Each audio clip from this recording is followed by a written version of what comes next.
Sudah sepekan lebih, Presiden Donald Trump menghentikan bantuan militer dan informasi intelijen Amerika Serikat untuk Ukraina.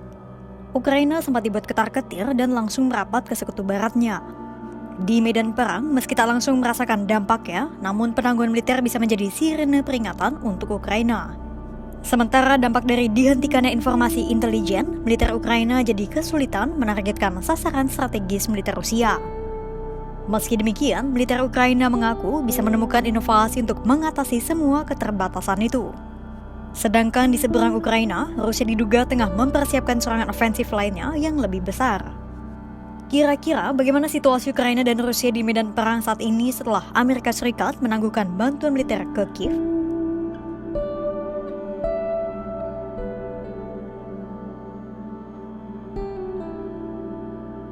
Peneliti senior Carnegie Endowment for International Peace, Michael Kaufman, menyebut militer Ukraina kini membaik setelah menemukan inovasi untuk mengatasi pukulan dari Amerika Serikat. Memang, dalam kondisi saat ini, penangguhan bantuan militer Amerika Serikat masih belum terasa signifikan. Meski demikian, bukan berarti Ukraina bisa terlena karena walaupun hanya 20%, namun senjata dari Amerika Serikat memiliki posisi strategis dalam taktik ofensif Ukraina. Nah, masalah lain sebenarnya ada pada penghentian informasi intelijen dari Amerika Serikat.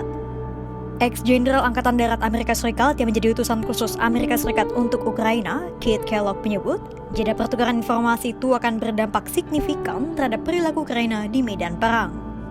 Analis militer dan pejabat Amerika Serikat meyakini pertukaran informasi intelijen sudah merusak kemampuan Ukraina untuk menyerang pusat komando, pusat logistik, dan konsentrasi pasukan Rusia serta sasaran bernilai tinggi lainnya. Tentara Ukraina mengatakan kurang informasi intelijen menjadi masalah utama mempertahankan posisi di kurs Rusia. Di kurs, tentara Rusia yang dibantu pasukan Korea Utara menjadi semakin agresif.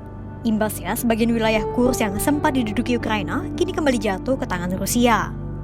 Padahal, cengkram Ukraina di kurs sangat penting bagi Kiev untuk meningkatkan daya tawarnya di meja perundingan. Itulah mengapa isu soal jeda pertukaran informasi intelijen ini kemungkinan besar dibahas dalam pertemuan para pejabat Ukraina dan Amerika Serikat pada Selasa 11 Maret 2025 di Riyadh, Arab Saudi. Selain soal intelijen, Ukraina kemungkinan juga akan membahas soal usulan gencatan senjata parsial. Harapannya, dengan memberikan usulan gencatan senjata parsial, Amerika Serikat mau memberikan kembali bantuan militer yang telah ditangguhkan. Gencatan senjata parsial akan dilakukan di udara dan laut dengan catatan wilayah Ukraina yang direbut Rusia masih tetap berada di bawah pendudukan Moskwa.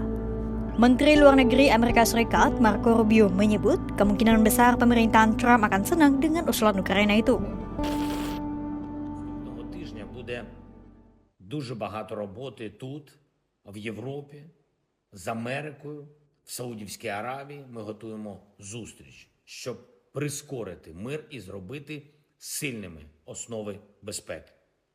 Сьогодні увесь день на різних рівнях триває найбільш інтенсивна робота з командою президента Трампа за весь час. Багато дзвінків, тематика зрозуміла, мир якнайшвидше, безпека якнадійніше. Україна налаштована максимально конструктивно.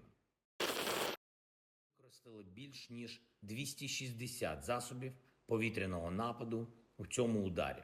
Крилаті та балістичні ракети, ударні дрони. Нашим військовим вдалося відповісти на удар максимально професійно. Я хочу подякувати кожному підрозділу, всім задіяним службам, всім нашим воїнам. Як і завжди, удар відбивали комплексно. Зокрема, застосовували винищувальну авіацію F-16 та французькі «Міражі», які сьогодні проявили себе дуже добре. Еммануеле, дякую. Pertanyaan selanjutnya, bagaimana situasi Rusia di medan perang?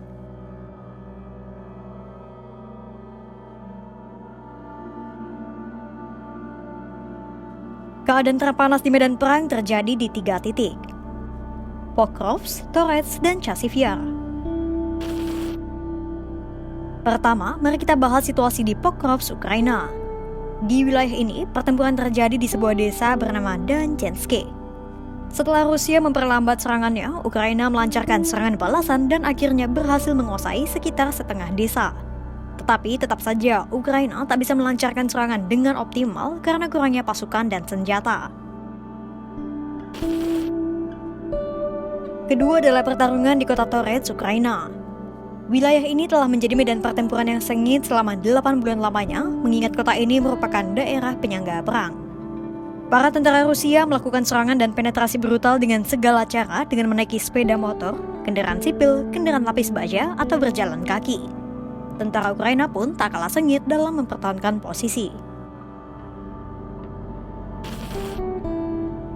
Ketiga adalah pertempuran di Chasiv-Yar. Sama seperti Torets, Chasiv-Yar juga menjadi daerah penyangga untuk menahan tentara Rusia menyerang Kostiantynivka dan kota-kota lainnya. Di kota ini, Rusia telah meratakan benteng Ukraina menggunakan pesawat tempur dan pasukan lapis baja yang dipimpin infanteri. Banyak zona abu-abu alias wilayah yang tak dikendalikan secara penuh baik oleh Rusia maupun Ukraina di wilayah ini.